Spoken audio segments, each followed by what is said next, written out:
Welcome, everybody, to Generation Dan, the only podcast where the jungle juice is partially made with our tears. I'm Atlas Novak. I'm a millennial. Who else is here with me? I'm Dino the Genetic Marvel, and I am just keeping it together. That's all. That's where I'm at. And So, our guest today is Faunt. Welcome back. How are you? I am back. Hello, I am Faunt. Pronouns they, he. I guess I count as an exennial or elderly millennial. Closer to Uh, him than to me, I think. and I beg of you to not pressure me to talk about sports because I will just make things up with confidence. Oh, no, it's okay. We talked about that last week, and now that yeah. the Dodgers have won the World Series, I can say, suck it, Dino. Wear a Dodger t-shirt Yeah. next time I see it. Now I got. Woo. I was gonna wake up this morning, and then daylight savings happened, and I'm like, I'm not waking up for anything. So, now I got to go shopping for a Dodgers. Listen, I might get lynched. Do you understand how that works up here? Like, it's not going to go Your well. whole MO is I'm Dino. Look how tall I am. No one can mess with me. That's. I'll be honest with you. So today is the last night. So, I've been working in a haunted house for the entire month of October. And this is the third year that I've done it in 3 different places. And this one has so far been the most enjoyable. And today is the last day. And I'm like, I am so sad because I'm just like, I really like scaring people. Like, He's like, this is where I belong. it really, like, it's this weird situation where I'm like, do you understand how on it? I've explained this to some of my coworkers. So some of them are very small women, some are just small men, and I'm like, you understand that we don't live in the same world, right? Like, I walk down the street and people are like, oh, you be careful of that guy, and I'm like, I have resting murder face, right? Like, people. I'm like, I've gotten off the bus at nighttime from work in a suit, wearing a trench coat with like cufflinks, the whole thing, and a briefcase. And people, I'm like, do you want me to cross the street? And they're like, would you mind? You're terrifying. And I'm like, that's fine. It's not a problem, you know? And you're like, it's fine. I was just working with Meyer Wolfsheim downtown, and my cufflinks are made of human molars. And Like, I feel like that would be, people would be like, that makes complete sense. You're father time and you're here to steal our souls. And I'm like, I'm sure. Yeah, why not? Yeah. Yeah, and for those, I guess, not super familiar with the scare acting world, because I've always had some friend. I mean, this is really like a big, Halloween city where we live in LA, yes, and even in Orange County where I grew up. And yeah, for probably 20 years now, I've always had some friend or a few who were working scare acting, whether it was like Knott's Berry Farm, Knott's Scary Farm, or Yeah. something a little more independent. And people will punch you when they are Yeah. scared in a maze. So yeah, it's a very different world.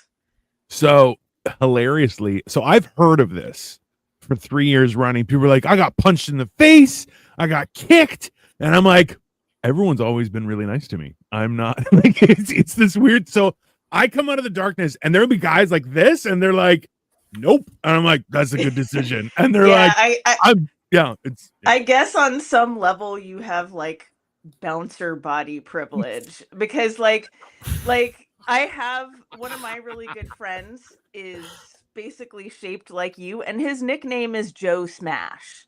Like, and he's worked yeah. security at venues and stuff like that. Very similar situation. He hasn't done scare acting, but he's been in Night of the Living Dead for like Nice. several years on end as an actor, and yeah, very much the same, like security guard body type. Like, I've applied to be security, like a bouncer, and they're like, no. And I'm like, how come? They're like, you look like you're You're gonna too be a good at it. problem. And I'm like, Yeah. why? I'll wear a suit. They're like, no, man, you just look like you would be happy to fight. I'm like, oh yeah, that's pretty true. They're like, yeah, so it's not, because I wonder though. I wonder if you could like actually get a gig as like a private bodyguard though, because I've also seen some folks who look like you who just like kind Yeah. of A-list You're people. like, They work we with we them. want you to be the guy who throws Jazzy Jeff out of the mansion in Fresh Prince. Like we just need you to do that off camera, of course. But I have thrown people out of houses that way. Like, I'm like, you can grab somebody by the scruff of their neck and their belt and just, whoo. And yeah, I'm telling you, it's a great feeling because I yeah. I went to go see Hadestown on Halloween with my wife, and the guy who plays Hades has to be huge. Like a big part of that casting is you have to be over 6 feet and Yeah. you're a bass or a baritone. He'd be perfect for that. Yeah. Yeah. So after the Dodgers win, Canada has to change Thanksgiving to the correct date. Oh No, buddy. no. Okay, no, Oh, it's never gonna later happen, this Jim. month when we do our annual like Thanksgiving in America. That's Listen, funny as hell. I also we just do it realized every year. Yeah. I'm gonna be in the States for Thanksgiving. Oh. Oh shit! Wait, So where I else may are have to you switch gonna be? sides. I don't know what to do. Yeah. Yeah. Cool and or sorry at this point. Yeah. Like, Yeah. Well, let's I'm be getting real, a turkey. okay? I don't know what everyone else is gonna do, but yeah, it's whatever. Where in the States are you gonna be? Florida. Florida. Never mind. Possibly. So yeah, it's not gonna. Yeah. Tomorrow is my newest vision of entrepreneurship, and I haven't done my work yet and couldn't find the source either. What may I do? This is use the AI. worst people to ask. Yeah. Ruin. Yeah, use AI and ruin your teacher's life. That's fine. Yeah. What's up, Joey? Hey. Can you help me for English language? No, I'll tell you that much. Hey, Atlas has a degree in creative writing. He can't either. He comes up with some weird shit. So sorry, Cook, but Florida hey, doesn't count. I love that. Florida doesn't count. Dino, I sent in Fair. the story I wrote when I took my meds too many times. Oh, nice. They call it like this. It's not a contest, but it's like if you get accepted, you go tell it in front of a campfire. Sure. And I got rejected from it, so Yeah, that's cool. yeah. Yeah. That was for the betterment of mankind. Probably. But they're like, we want really short ones. I'm like, okay, all right. Well, I can't do any of my longer I take things. pride in my poor spelling and grammar. I've at this point I've just embraced it, and I use poor spelling and grammar just to enrage people because I'll use the wrong two all the time, and just like and people get mad, and I'm like, I don't care. My father-in-law asked for clarification. He's like, wait, which two is it for this thing that I'm saying? And like, I almost had an aneurysm, and Katie's like, calm the fuck down. Okay, listen. TWO, self-explanatory. That's fine, okay? Yeah. But TO and TOO, you're like, that's ambiguous. I'm sorry, because you know why? Listen. TO is a direction, TOO is an amount. Done. That's it. Okay. Here's a niche one that kind of gets me. When people are trying to say the phrase sneak peek, right? Like I'm gonna peek at something, and Sneakily. they spell it like PEAK, like Twin Peaks, like the top of a mountain. Yeah. Like, are you like? Even I know that's PEAK. PEEK. Jesus. Yeah. Well, because the sneak has the EAK. Yeah. So they're like, oh, the other one has to be. No, that's not how that works. Yeah, no. I honestly see this is one of those things where, just so everyone knows, we're talking about how to party, and this is how a party with the three of us would go. This would be the discussion. There'd be loud music, and then I would eventually just go, I'm just gonna turn this down if you guys don't mind, because I'm old. Yeah. I'm gonna turn it down. Okay, so the reason we're doing this is the thing is every time the Dodgers win the World Series, which is a lot in the past decade. Suck it. Woo. Every time the Dodgers win the World Series, LA goes nuts. We're setting off fireworks. We're like traffic is even worse than normal because they're like people are having block parties, and this is after last year where the fires almost burned down large portions of the city. They're like, fireworks, let's fucking do it. Like, no matter what happens as the Dodgers win the World Series, the result is the same. LA likes to party. It was also kind of what was happening over the summer with the protest. There was a lot of that same energy. The like, let's go nuts. That's true. So I thought this would be a good time to talk about not just those kind of parties, but also like parties from our youth. make us sad to think about. I'm a firm believer at this point that LA is just looking for a reason to light itself on fire. It's like, did they win? Light us on fire. Did they lose? Fire again. Like just like okay. See, I was under the impression that we are like lower key compared to some cities like Philly and like Philly won some sports again. I do the not Super Bowl fucking know last or year. care. Like, yeah, they won some sports last year, and there were people like taking down a street light pole with like a DJ on a platform in the middle of the street. I think if it's that, it's like if there's like a tier list, like LA is A tier, Philadelphia is S tier of like how wild you'll go. Yeah, when your sports team wins. But also for LA, like the Lakers and the Dodgers like are the ones with that level of like fandom for the entire city. Yes, we have a hockey team, but I don't think Kings fans are the ones lighting off fireworks when they win. No, it's too cold. They're like, or the Rams.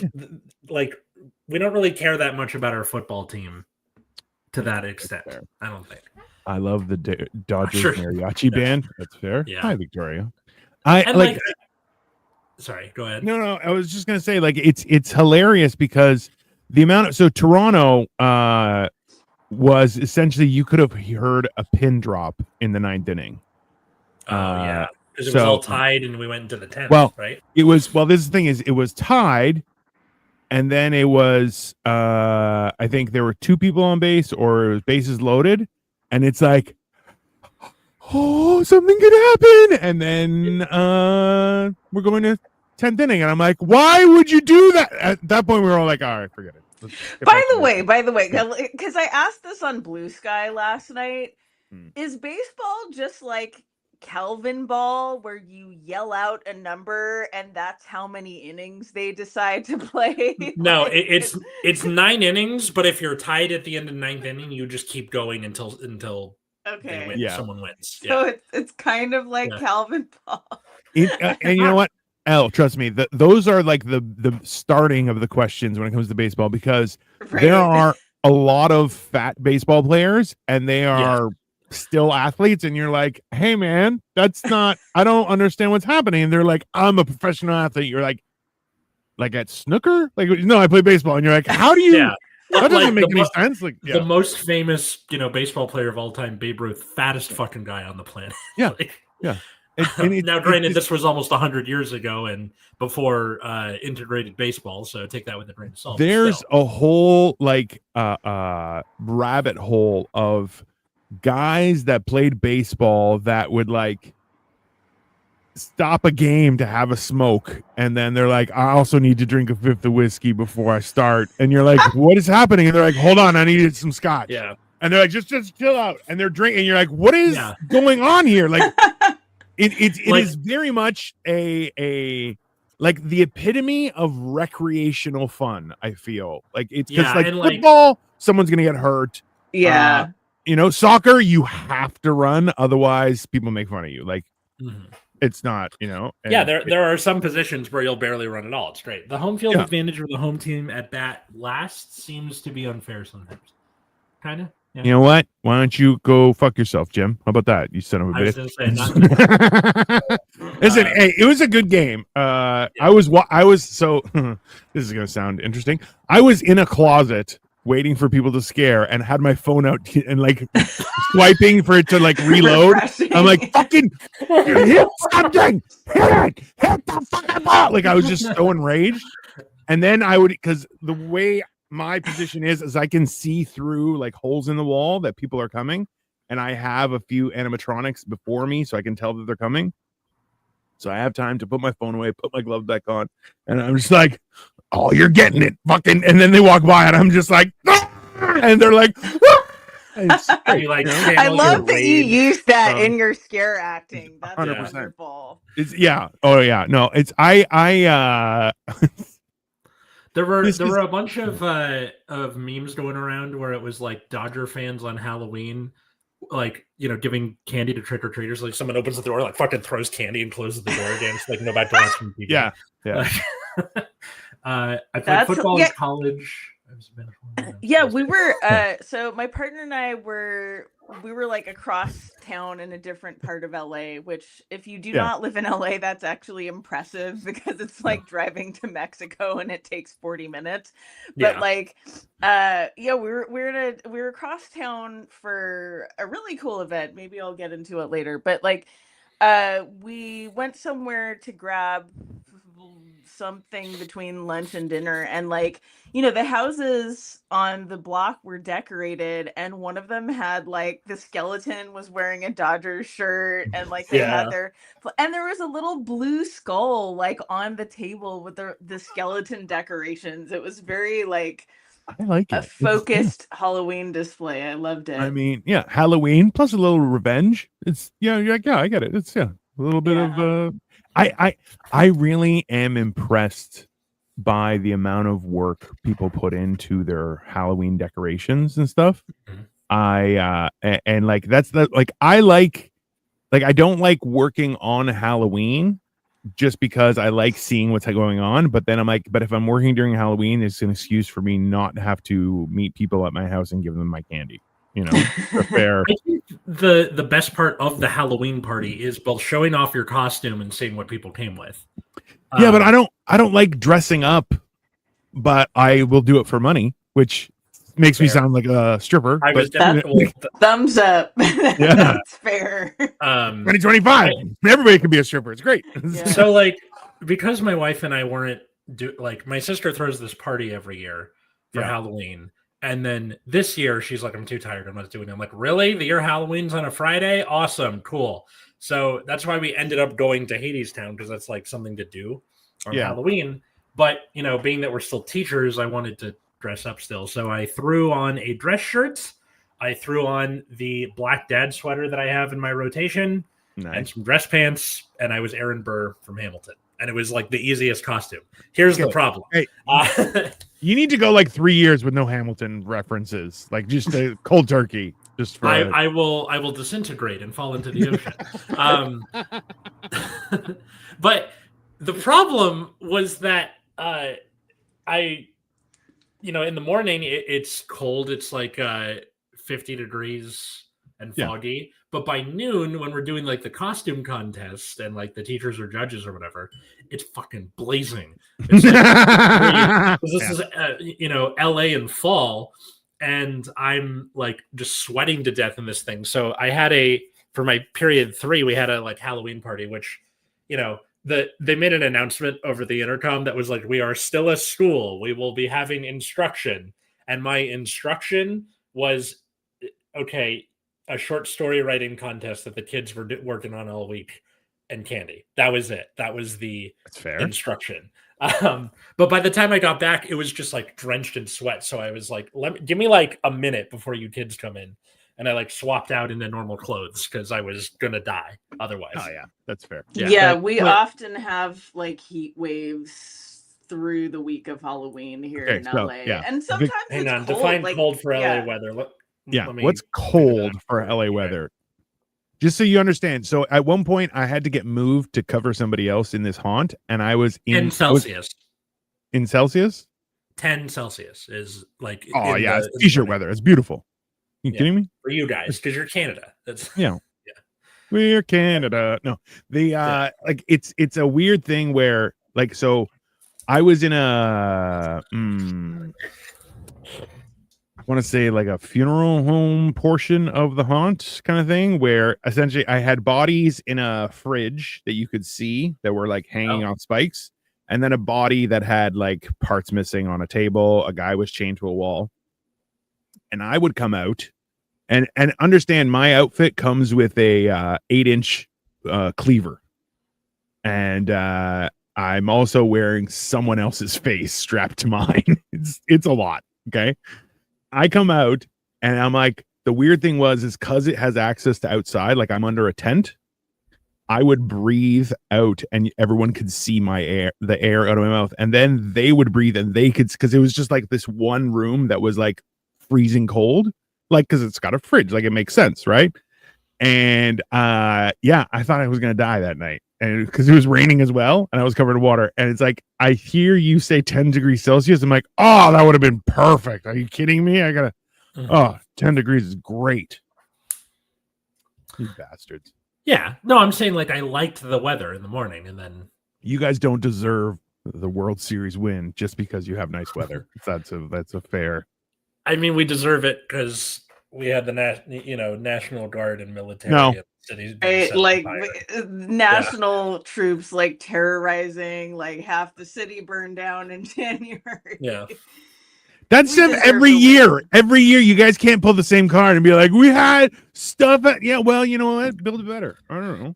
I'm just glad that like the fires are like, maybe we shouldn't have these giant palm trees that don't really provide any shade and are just kind of like a thing for the fire to jump to from area to area. That would be cool. My fucking fine. And go really up into the sky so it can just travel far. It's nice. Yeah. I actually undressed for money. But I make more to put my clothes back on. That I'm in the same boat, buddy. Yeah. So, did you guys ever go to like Halloween parties in high school or college? Yes. What was that like? Weird. You know how hard it is to make an excuse for why you need an outfit when you don't celebrate Halloween? And I'm like, I need these weird clothes. And my mom's like, no, you don't. I'm like, so what would you do in that case? Okay, for context, new listeners, Dino grew up as a Jehovah's Witness. Yeah. So okay. Yeah. So well, this is the thing is like I still find like people who are like, hey, happy birthday, and I'm like, all right, sure, whatever. I don't care. It's not a thing, right? So Halloween was always a weird thing because people are like, did you not get candy? I'm like, yeah, we just buy candy. Like that's like we were upper middle class. I'm like, my mom's like, oh, you guys want candy? There was candy on sale, so I got candy. We have candy. It's not, I didn't have to go and beg people for candy. I was also a fat kid, so we had candy. It was great. But yeah, it was after I became an adult that I started going to actually investing and buying stuff for like Halloween type outfits. And of course it was usually like the week of, and I'm like, shit, I need stuff. And it would just be weird. Like one year I had a pair of coveralls, which I had to get specially ordered because I'm gigantic. And then I had like Mickey Mouse hands. And then I had like a small plastic bunny mask. And then I would just stand at people's windows and then just tilt my head sideways and start waving. And yes, that's pretty cool. It worked. It worked really well because people were like, I was sitting in a rocking chair because I'm very good at not moving. And I'm good at consistent, simple moves. So I'm in a rocking chair and just rocking back and forth as if I'm an animatronic. And this little kid walks up. I'm at a friend's house. He's in a coffin in his front yard, by the way. And there's a smoke machine, all sorts of shit. I'm in the rocking chair, and a kid walks up and is just like, that's a big bunny. I'm like, oh, I'm going to fuck this kid up for real. As he's walking towards the door, I have the bag of candy beside the door, but the door is like way behind me. As he comes closer, I'm like, you want some candy? And he's like, just runs. And his parents like, you're not supposed to swear. He's like, you see the fucking bunny. It was really good. There's some fun times. It's justified for this moment. 100% was. Then the parents like, that's real. And just, they were like, get the fuck out of here. Yeah. Yeah, there's definitely like a chunk of years of Halloweens that I just don't remember. 20s, drugs and alcohol, guys. Yeah. Like, I know Gen Z is like real mellow, pretty much, besides like vaping, but like, yeah, there's a lot of Halloweens I don't remember from the like 2000s. And before that, kind of like teens through the beginning of my 20s. It's funny because I just wrote a comedy bit about this, but like there is definitely for queer people a pipeline to Halloween. You mean my first drag show? There was a lot of gender stuff. One year I dressed as the guy who sang the song I Believe in a Thing Called Love and like tried from the to wear darkness, this right? cat suit, Yeah. but it didn't really read. I don't know. There was all kinds of stuff going on. So yeah, gender stuff. Some years, like when I was a really young teen, I was just like, oh, I'll just dress goth and like my mom will freak out less about it because it's Yeah. Halloween. So I could like Makes get sense. away with that for a while. Yeah, that it basically it was an excuse to be queer and goth a lot of the time when I was younger. I had a friend that he dressed a very certain way. He would wear like Hawaiian shirts and stuff most of the time. Uh-huh. And he kept on buying me Hawaiian shirts, and I'm like, I don't like Hawaiian shirts. I don't know why you keep on buying me these. And he's like, it'll look good on you. So for Yeah, Halloween, was that like weird fat guy profiling? Like weird that's stuff. weird. And so what I did one year was he was like, oh yeah, I'm busy for Halloween. I'm like, all right, cool. I go, just so you know, his name was Mike Ellis, and I'm like, for Halloween I'm dressing as Mike Ellis. He goes, what do you mean? I'm like, you'll see. So I like bought glasses from the dollar store, and I wore his shirt, and just because he would be jeans and a Hawaiian shirt, that was his outfit. And then I just kind of styled my hair a little bit like his. And then I just walked around and they're like, oh, what are you? I'm like, I'm Mike Ellis. They're like, who's Mike Ellis? I'm like, this guy. And they're like, ah, fuck yeah, you're Mike Ellis. I'm like, all right. And then I kept on telling people I'm dressed as Mike Ellis, and then showing them a picture, and they're like, fuck yeah. And then I would take pictures of me, and people were like, this is Mike Ellis. And then I just bombarded him. He never bought me another shirt. It worked out perfectly. I'll be honest. That's fantastic. That's wonderful. That's on the level of our little socks thing from earlier in the year. Yeah. Where, so it turned into this weird arms race of like anytime you saw a display in a store with socks, you had to film it with you off camera saying the word socks in whatever way you wanted and send it to the other person. Yeah. So it started with like, oh, socks. And then like by the end of the year, it's like socks, like deep and guttural. And like I'm in Japan sending this to him. And those are full really socks. Funny. Yeah. By the way, Dino, I too have dressed as a friend for Halloween. Really? I don't even know if it was Halloween. Like, I think it was like I think it was like some event that my friend was like hosting or emceeing, and I'm like, oh, it's the anniversary. Wouldn't it be funny if I showed up like dressed as him and people could ask me? And like, yeah, it was like a weird mini me. I don't know. It's probably creepy in retrospect. I mean, like you can definitely do it creepily. There's no question. Yes, that's a on the fly decision. They're like, now do I creep everybody out here or I just have fun with it? And you're like, I don't know. I think I might be creepy. That's fair. That's a way to do the hyper specific costume, right? Because like other times where you're like, I'm this guy from this thing in this thing over here, and people are like, I don't care. But you just being like, it's Mike Ellis. I'm Mike Ellis. And they're like, oh shit, you are Mike Ellis. Like that's it. It was, and I had a great picture of him, like, and he's like, and then I would pose and be like, hey, he's like, shit, you're Mike Ellis. I'm like, I know, this is fucking great. That night, I was joking with a guy. His name is Ed DeLay. We friended on Facebook. Never seen from him again. Never talked to him again. But we're friends on Facebook. And I'm like, that was the early 2000s. What are you gonna do? It was fun. It's a good time. I've been to that bar. It's a very it's right by the University of Toronto, so it's a college bar.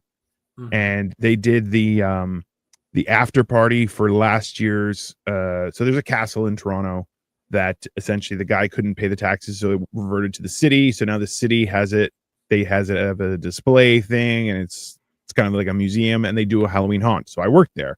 So the after party, like a week later, was at that same bar, and I walked in and I'm like, I feel too old to be here, because there was like everyone was like 18, 19, 20, and I'm like, I'm 45.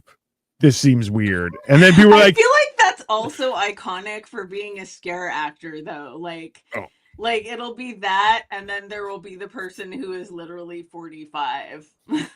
One of the guys I'm working with right now, he's 67, and I'm like, holy fucking shit. Like, and he moves. He moves. And then people ask him how old he is, and then all the kids are like 6, 7. Shut the fuck up! Oh, the amount of kids walking through the maze going 6, 7, and I'm like, I'll cut you into 7 pieces, and they're like, what the fuck? And I'm like, yeah, don't. It's yeah. I think that spell is starting to break though, because the adults are doing it, and now the little kids are doing it. If I have an adult say 6, 7, I'm gonna punch him right in the face. I'll be honest. No. Like I can't. Adults, as in like we're doing it to tease them. Oh yeah, no, that's right. Fine. You do it to tease them, or like us teachers figured out if you're sick of a meme, just do the meme. The kids, they'll stop. It's psychological warfare. You're like, yeah. But I'll now fly with it, and people are like, never say fly again. Now, like kindergartners and first graders are doing it. So if you're in like middle school and it's coming in from both ends of the age spectrum, you're like, yeah, fuck this. I gotta find anything. Totally makes sense. No cap.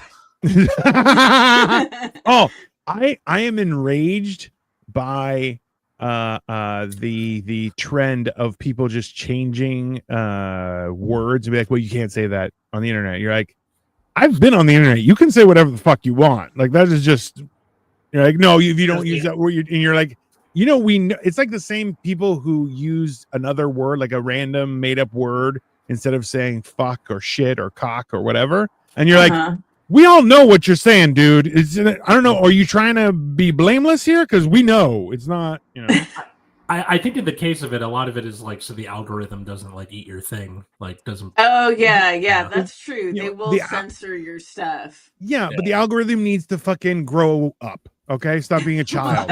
Stop being a bitch. Okay.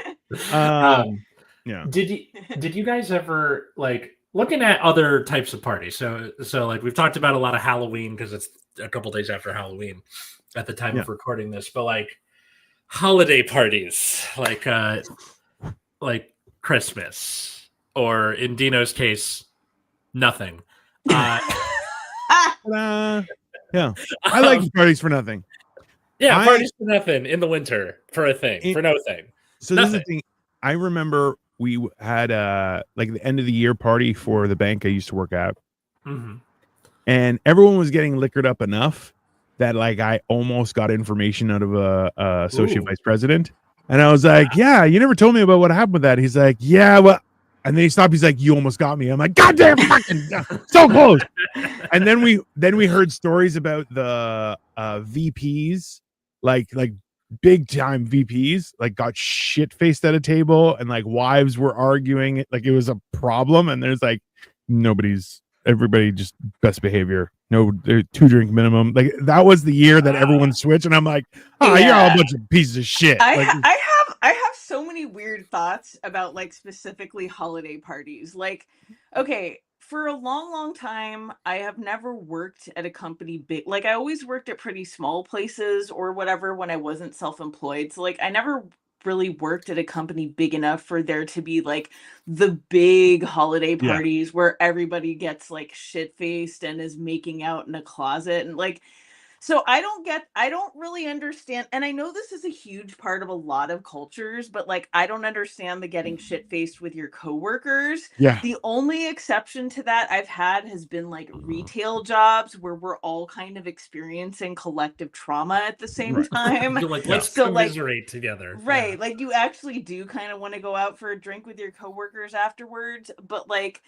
the whole, also just because like I'm like at really like normie workplaces, like I'm always the weirdo, I'm always like the token queer person, like it's always just fucking like I don't care about sports, like oh, that team did so great last night, thumbs up, like, so I can't hold a lot of those conversations in a lot of ways. And so like I just like mentally never got that. I never got the partying with your coworkers. I never got the hookup culture at the holiday parties, because there was always like tea and drama about stuff like that happening, like you were saying, Dino. Yeah. So I do not get holiday parties. Albeit like holiday parties with friends, I get it, because like sometimes people come back into town and it's like somebody you haven't seen for a really long time or whatever. But yeah, it's the coworker thing is so weird to me, honestly. It's the same though when people are like, that's my work wife or my work husband. You're like, that's weird. You really shouldn't do that. That's Yeah. I never called it a work husband, like my neighbor or my like work bestie or teacher bestie or whatever. Like that feels less creepy to me. Yeah.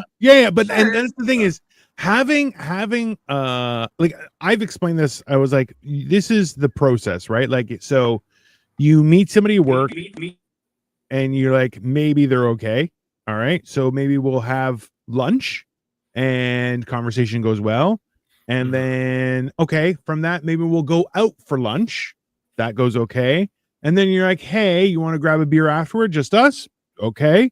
And then next, you're like, hey, why don't we double date? And that's an option. I'm like, the problem is you get on a double date, which you confirmed for a steakhouse. And then your coworker's wife shows up and she's like, I'm actually vegan. Your wife starts kicking you under the table. And you're like, I vetted these people. I thought they were normal. I don't know what to do. And I was always the weird. I was like I have 1,200 dietary restrictions. This sucks. I can't go to the Korean barbecue. Like I was always that asshole, and I knew it. I have been vegetarian and have food allergies since the 1990s. Like I know I'm that guy.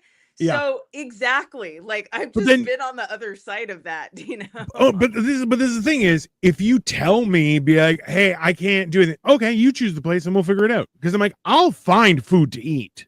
I've been to fancy parties, and on the way home, I look over at my wife and she goes, you want to get a burger? I'm like, I would love a burger right now. And we just stop and get something. Why? Because I'm like, listen, we're not there. Like, we're there for the food, clearly. But I'm like, I'm there for the experience, the conversation, getting to know people, and all that kind of stuff. Right. Yeah. You know, it's not, and that's why I'm like, it's more like I suggested, and this is a real life thing. I was like, hey, we want to try the steakhouse. Are you guys okay with that? And they're like, oh yeah, we love steakhouses. And then the spouse of the other person is like, oh, I'm actually off meat right now. And I'm like, then why do we book this place? I don't understand what the fuck you were talking about. Like, why wouldn't you suggest that? And they're like, I'll figure it out. And you're just like, I don't know what to do here. At that point, confusing. At that point, you have to be hands off. But also, like I will say, just having been that guy for multiple decades at this point, like, yeah, you either are going to figure it out or ask the appropriate questions of the server and advocate for yourself, which like I had to do from very young. Yeah. Or, you know, just be forthright and be like, hey, can we pivot to somewhere else, or just eat beforehand or whatever, you know, I found one appetizer. Cool. I can hang with that one, you know? I had a fun time. Somebody invited me. So we were going to a wedding and we carpooled because everyone was like, we're all going to find our own way home at the end of the night, but we'll get that. They carpooled with me and then everybody separated. So we got there, and as we're pulling up, my one buddy's like, hey, maybe we should stop for burgers. I'm like, bro, it's a wedding. Why would we stop for burgers? He's like, it's vegetarian. I'm like, the fuck did you just say to me? And he goes, yeah, it's a vegetarian wedding. I looked at my wife and I'm like, pull $40 out of the envelope. I'm not giving that kind of money to vegetarians. No, not doing it. Luckily they had an Oberlin bar, but I'm like, it was the first time. Not giving them money, but you're giving them less money. I gave them less money. Yeah, it was. This is like early. It was probably like mid 2000s. I had $300 in there. I'm like, yeah, take $40 out there. They're not. I mean, it's also worth it to say in context that like vegetarian food, unless it was essentially like ethnic food or South Asian food, like it was not to the parody level that it has evolved to during this era, you know. It was a lot of food, at least for, you know, North America. Yeah, the goal of the food is to mimic meat, right? Which meat, and then whereas you know, ethnic food or South Asian food, it's intrinsic to the food itself. Hey, when Orchid came up here, she was like, hey, let's try a vegetarian restaurant. I'm like, okay. So we went, and it's essentially they did everything with mushrooms instead. It was fantastic. I had a great time, but you're like, but they just, because it was Chinese food. So they're like, instead of using meats, they used mushrooms and then cooked it the exact same way. Mm-hmm. And you're like, yo, this is delicious. I was full. I had a great time. No issues whatsoever. Yeah, to what you said, Atlas, like that's a little bit of a yes and no, because I was going to some of like the Asian places. I mean, yeah, like I grew up in a super Asian area, so I was going to some of the Asian places particularly like the Asian Buddhist places and Mm-hmm.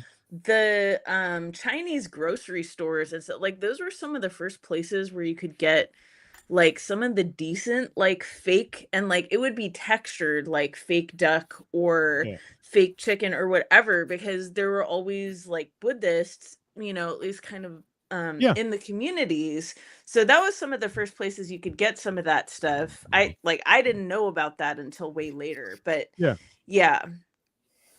It's a real thing. Like that's so right now, Victoria and I are trying to perfect a tofu in the air fryer, and it actually puffs up into balls, and it's actually delicious. And I'm like, I'm not a huge fan of tofu, but this way it's delicious, because I'm like, it's tofu is good for you. It's good for her because it's got a lot of good stuff for ladies. I'm like, it's got protein, which is good for me, and then also it's like a crunchy snack.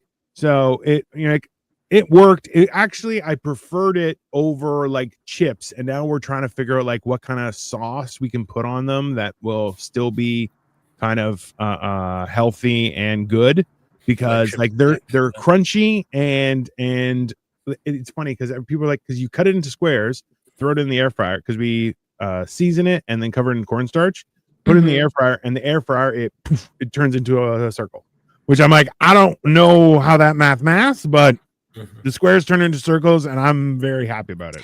So. Here's an interesting game changer I only learned about maybe like within the past 10 years from all the fellow vegan veg folks around me. There is something called a tofu press, where you can actually use it to like press the additional water out of a block of tofu.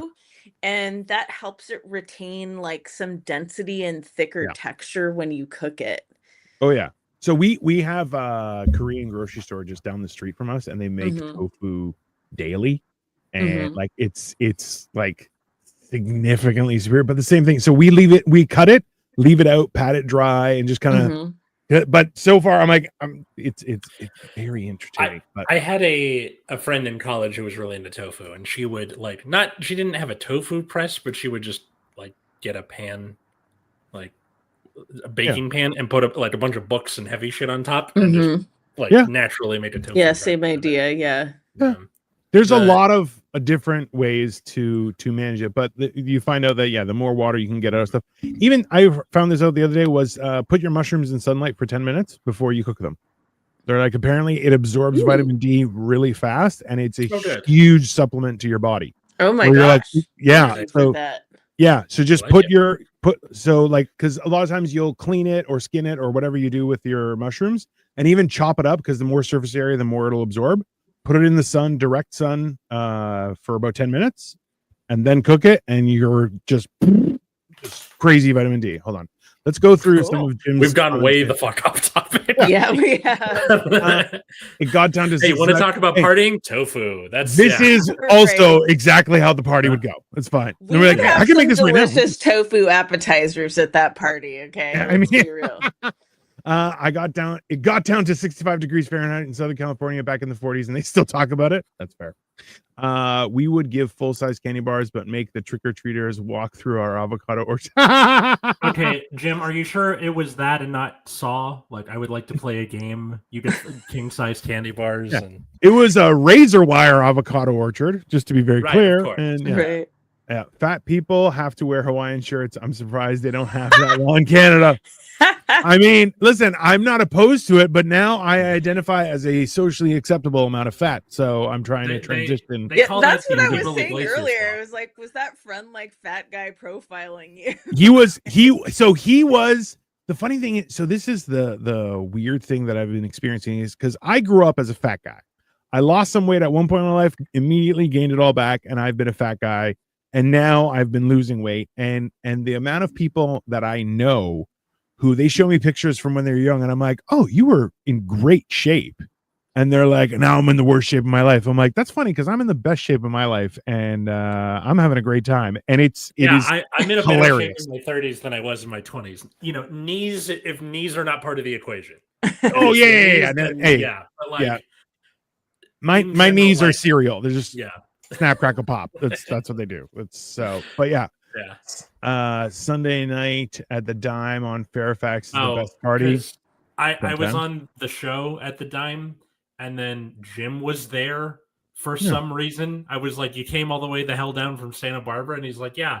I'm like, "Okay, I'm just gonna, continue doing that." The Dime is a show on Tuesdays and Sundays. It's right next to Fairfax High School. If you're in LA, and it's run by this guy, a guy named Josh, who's like kind of crazy, but he's like fun crazy. Oh, that's just Josh's in general, though. Yeah. You're like, you're an odd fellow. And they're like, yeah. I performed comedy at company parties and seen some crazy stuff. Story time. So this last year at the last school I was at, they had like their little winter fest, like, the winter concerts where like, oh, the band's playing and, people are performing songs. And the principal goes, "You should do stand-up."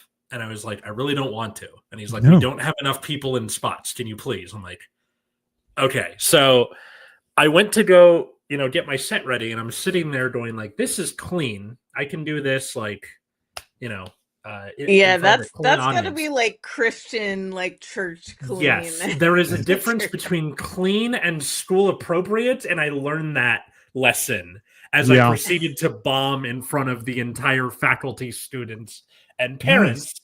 The age difference. Wait. So Atlas, did you do like a PG-13 set and everybody was all pissed off about it? Like, what happened? It was PG-13, yes, and also because I'm significantly older than my students, it was only working with the parents and the faculty. The kids were like, "What the fuck is he talking about?" What was interesting was like this was the last thing before winter break. Yeah. So it happens, and then we all go on break. And I come back. I'm like, I wonder if anyone remembered, because I didn't say anything. I wasn't like, "Oh, I've been humiliated," and like run off into the night. I stayed for the rest of the show and like, I just kind of came back and be like, okay, and just continue on with my life. And no one said anything for the rest of the year. Perfect. Comedians, if you're going to perform in front of school-age children, clean and school appropriate is a huge delta. Just be ready for that. I would. By the way, like, I aspire to bomb on stage and then yell, "Oh, I've been humiliated," wave my handkerchief, and ride away on my penny farthing bicycle.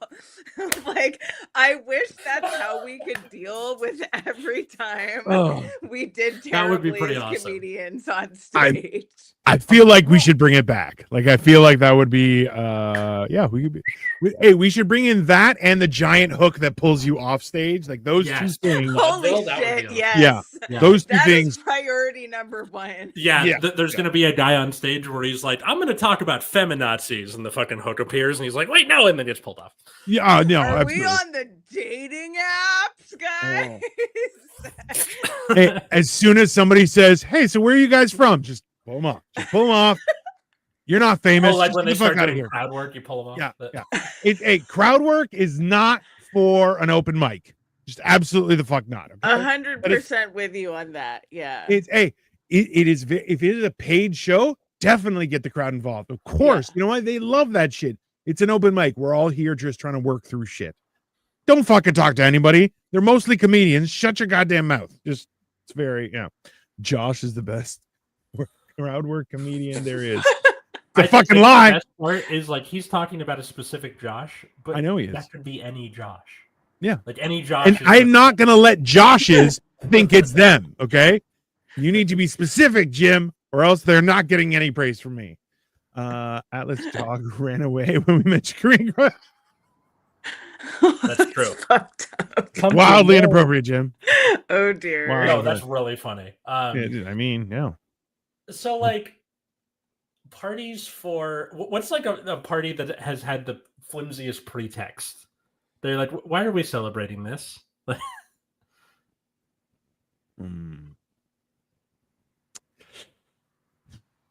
Okay, this might be a hot take, but like I personally find both St. Patrick's and like Cinco de Mayo, which is not particularly significant in actual Mexican culture, to just be like, here is stupid pretext to go to a bar or get shit faced like somewhere in the middle of the year.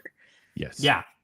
100%. It's why I think we need another major holiday season in the middle of the year, because you have Halloween and Christmas in like quick succession, and then nothing until what, 4th of July if you're in the US, and that's not even a season. That's okay. We'll set some stuff on fire. Cool. Right. Which LA loves. Let's be honest. We do. We do. We are the pyros of the fireworks nation. starting on Memorial Day weekend. Absolutely. Yeah, which actually, now that I have a dog, I'm not really looking forward to that season because she's probably going to lose her shit. Buy her earmuffs. It's fine. You're fine. Have you seen her ears? They're really like kooky looking. I don't think the earmuffs are going to fit that well. Really big earmuffs and duct tape. You're fine. It's fine. It'll work. It's the you know what, Al? You're absolutely right. So St. Patrick's Day, hilariously, not a holiday in Ireland. They're like, yeah, a holy day. Absolutely, yeah. Shut everything down. Like it's not.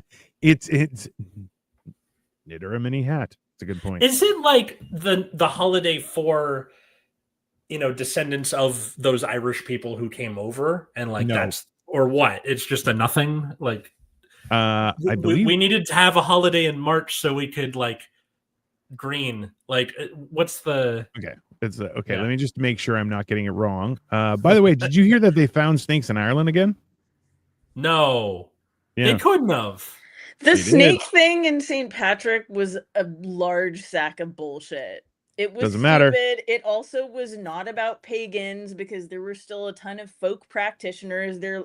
They were just like, oh, I'll superficially go to church now a little bit. So that didn't stop. Like all the folk practices and folk healing and stuff did not stop after St. Patrick was kind of incompetent. If you look up his life story, like he was not that St. Patrick, not that great. Like that was literally it's not just that he's not that great. The only information we have is from a declaration which he wrote himself. That's not so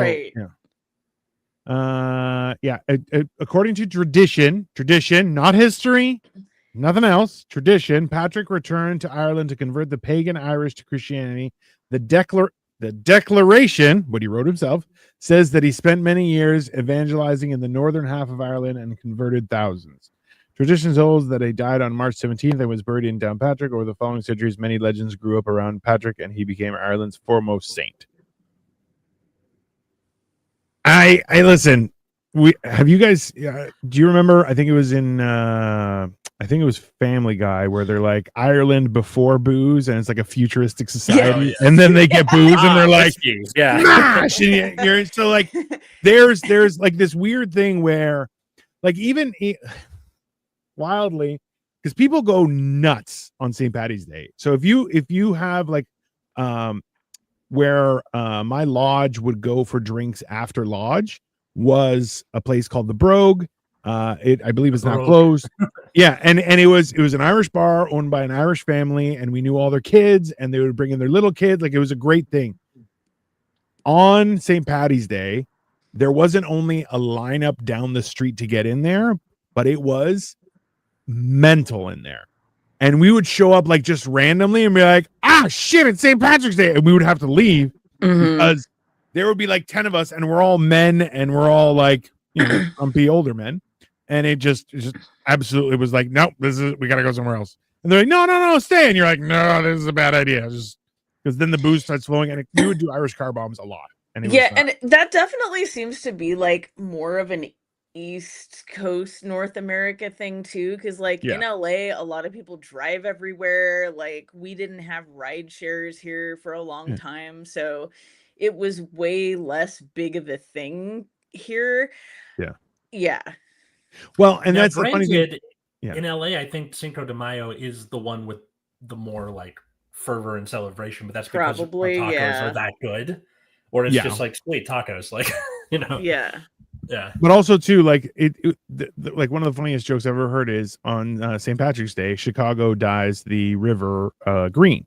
And they're like, why can't they dye it blue for the rest of the time? Because it looks like shit. It's a real thing. St. Patrick's Day is crazy. Why don't we have a Guy Fawkes night? A guy. He spelled it folks, but I think he means Guy Fawkes. Because Guy Fawkes is a failure, and that's basically it.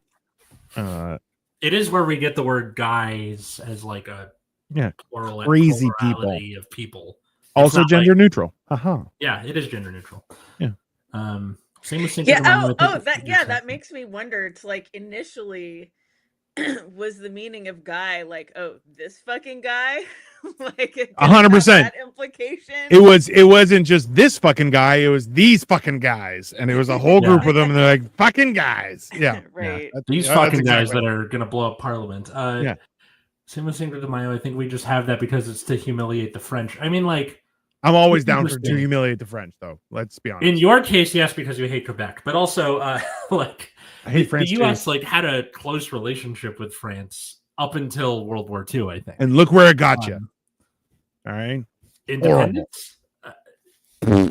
It did. We would have lost the war without France. You could have had a king like we did, but no. You wanted to have a president, and look where it got you. Yeah, look where it got you. An AI king. So that one I'm on your side with. That's Now you have a much worse situation. So yeah, not that we're any better. We can't even win a World Series with Halloween. Maybe because it's remember the 5th of November, right? It's the 5th of November. It's just after. Yeah. Remember the 5th of November. The party is more about holidays. Well, you know what though? That's the thing too. Is like so I don't remember what I think it was in the early 2000s, maybe around 2010 when they started doing Family Day in February because we didn't have a holiday. Like January, you have New Year's, so everyone got a day off. February, we didn't have anything, and then March we would have stuff. So because we have March break for students and everything, so in February we have Family Day. Which, like, in all honesty, like growing up not celebrating anything for us, anytime there was a statutory holiday, because my dad had his own business, he's like, I'm not paying you guys double time to do shit. We're going to be at home.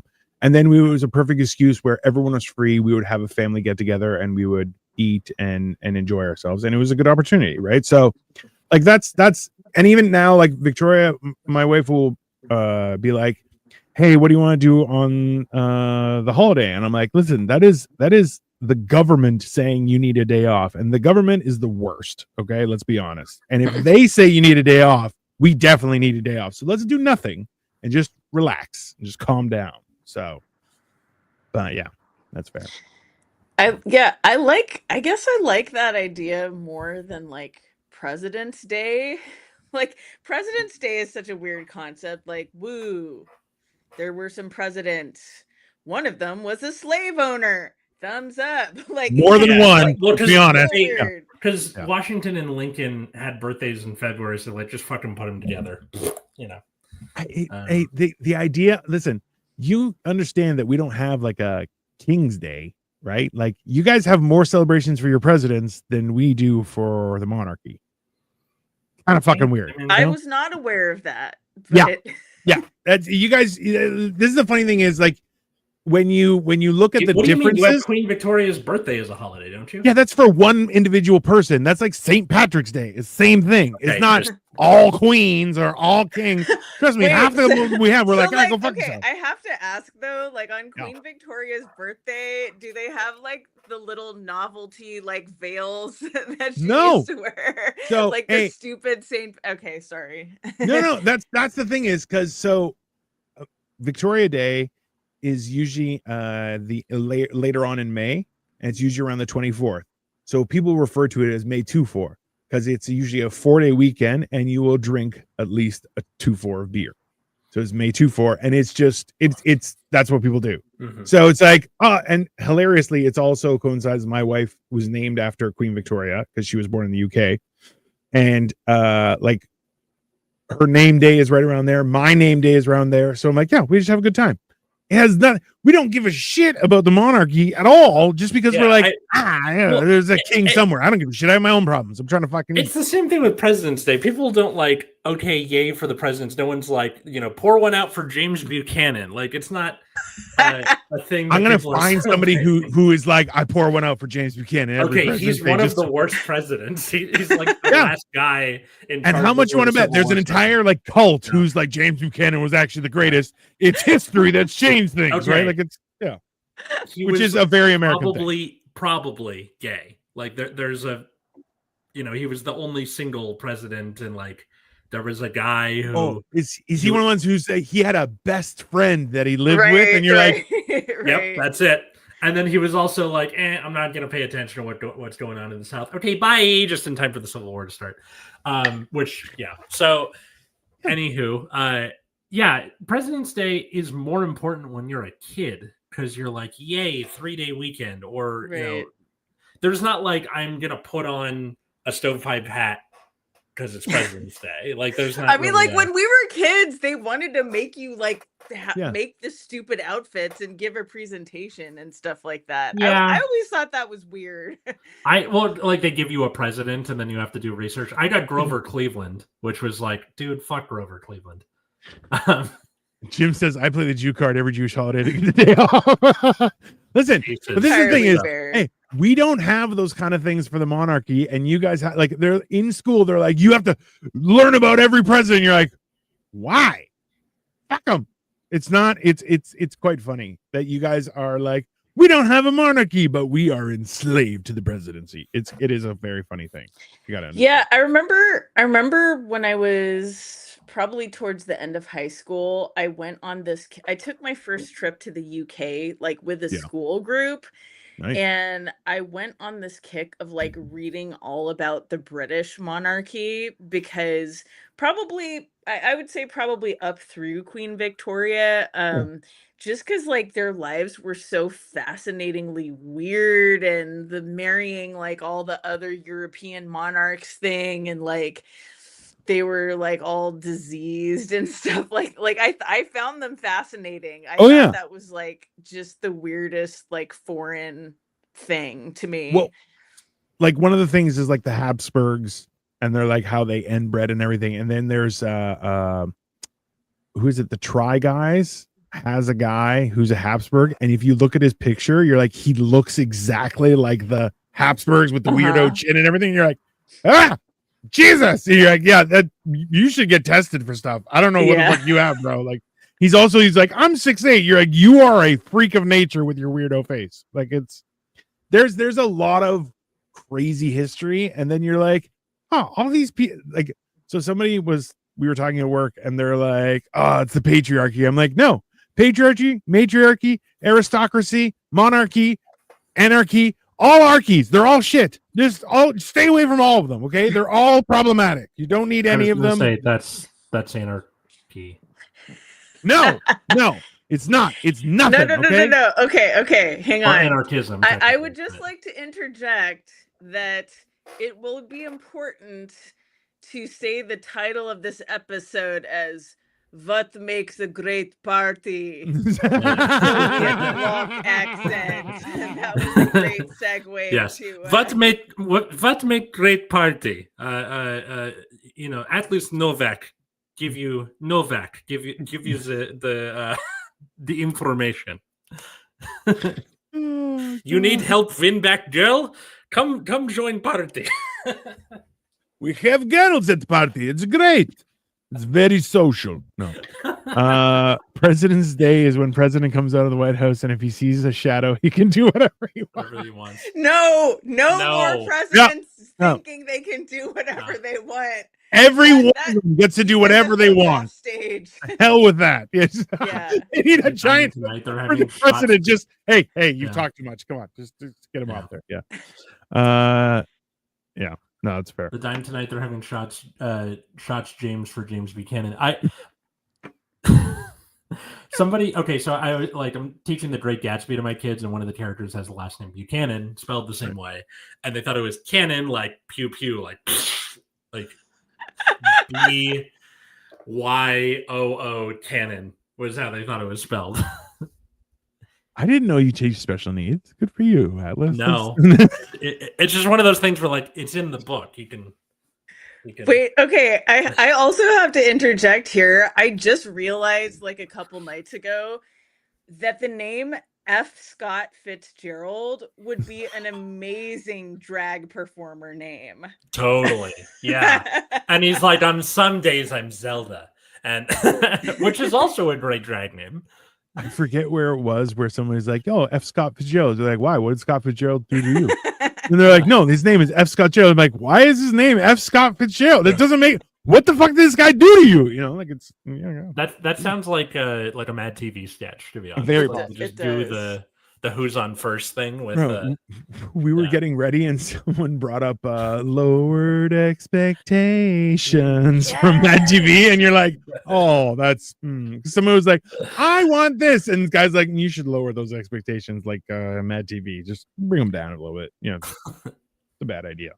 I really want to go back and watch that show because like I remember when it was on at the time, I was in high school, probably like through, early 20s and stuff like that. And it was very much like LA's kind of like spunky answer to like how entrenched and old school like some of the things going on at SNL were. And I really want to go back and watch it now because like it was really great. It was it's on Disney Plus, I think. I have to look. It's you watch it and you're like, oh, it's kind of like looking back at like Tropic Thunder. You're like, oh, they couldn't do this again. No, there's no way. Yeah, I don't know. It's a wild. Another good LA answer to SNL was Key and Peele. Key and Peele. So yes, Key and Peele. I enjoy Key and Peele's shtick very much, but also like it is very reminiscent of Mad TV. It's just very centralized on their experience as opposed to everyone, because you had Bobby Lee in there, then you had white guys, and you had like Stewart, bro. People still dress like Stewart for Halloween. They're like, no, and you're like, that's fantastic. That is a great character. I think in like Key and Peele's case, you need Key and Peele for it to exist. Oh yeah. Mad TV, you can hot swap people in and out, and it's still Mad TV. I would honestly like give almost anything for them to make another season. Like I know they all have other careers and like saying like, oh, they should do a revival, like, and the people who actually do revivals are like, it's kind of pathetic a lot of the time, but like I would love to just see where things went in like the 2020s from them, because I just loved like the angle of the humor. I thought it was so funny. Well, and also too, like it was very much a comedy show by comedians as opposed to people who wanted to be actors and people who wanted to be improvists. And you're like, no, these are comedians. And even like the what's her name? She does, I think it's Lorraine, where she's like, oh, what is that? Oh, and it's I forget what the actress's name is, but she does it every year for like Halloween, and she's got the pants hiked up and she's coughing on people, and you're just like, the what? And you're just like, Jesus, it's a great character, but you're like, those are number one inspired by real people, of course, but it's a hilarious experience. Anyways, I was rewatching Ned's Declassified School Survival Guide. It just felt like it. I did not realize how many Mad TV alums are on that show. Like they have this character who's like an English teacher who's teaching through a webcam because it's the mid 2000s, and they're like, we have Skype now. Like, I'm wondering, how many? Because I'm like trying to look it up now. But she was what's her name, Bo Howard or something, where she like has the tight ponytail. Nope. Yeah, I was not familiar with that. One of the big comedy threads that I followed, like one of the biggest influences on my comedy, and I think just my sense of humor as a human being, is this show that was pretty briefly on MTV, and it was called The State. And it was very much like Gen X's answer to SNL. A lot of the people in it were in Wet Hot American Summer, and a lot of the alums from it went on to do, well, first they did Viva Variety, and then they went on to do Reno 911. I remember Reno I 911. felt that both of the alum shows were kind of hit and miss. They were kind of all over the place sometimes, but like the sketch show, The State, was just like, it really shaped my sense of humor in a lot of ways. I think I highly recommend going back and watching that. Oh yeah.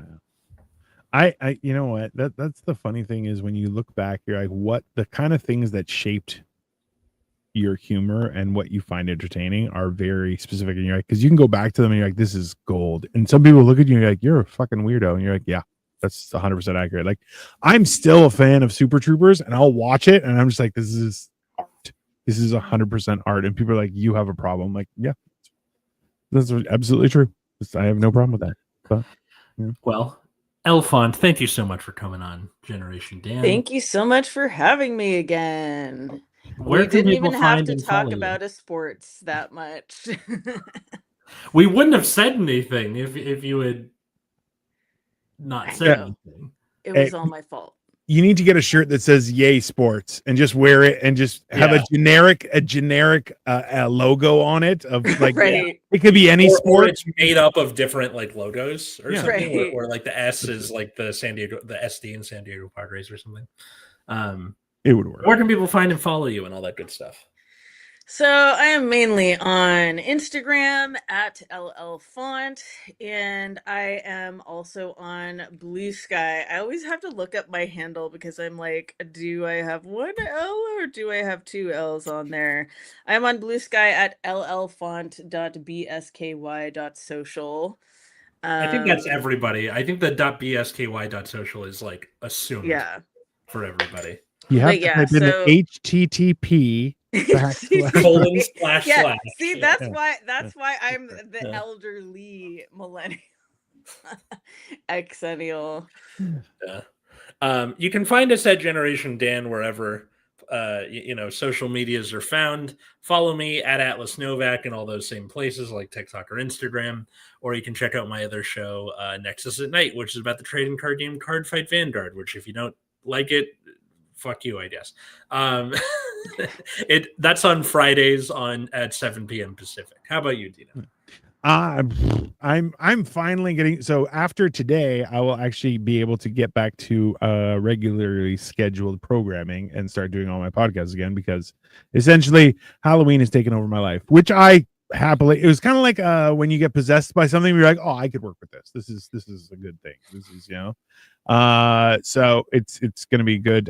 Today actually I released a video, it's episode 3 of Bits and Bytes with Kelly Zemnekas, and we interview a friend who visited it was random because we had somebody planned and then I got sick, so we couldn't do it. So a friend of ours was visiting from Vancouver, so we took him to a place and we had burgers and we chatted about comedy. So check it out on my YouTube channel, Dino the Genetic Marvel, and that is airing today.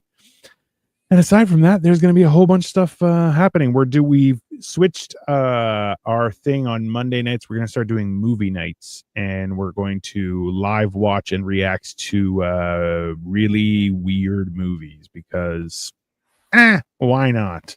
But yeah, so follow me there and follow me here and follow me everywhere. If anything, you could kind of follow me around in person, but it's not going to work out the way you think it is, because I will just hide around a corner and then turn around. He's sitting in a rocking chair, sitting in a closet, and I mean, I did ask for a chair in my closet, and they're like, feel like you'd sit down too much. And you're like, I would. That's a smart move. You shouldn't give me a chair, because I will just hang out. I'll reach out and just grab you. Were they like, if you have time to lean, you have time to clean? What is this? Like, I mean, like It's the worst part is some people will come out and they'll be like, hey, what are you doing? I'm like, get back to your position. Be ready for anybody. Be the scare. But what are you gonna do? Anyways, enjoy the rest of your day, everyone. Bye, everyone. Thanks so much for having me, Generation Dan.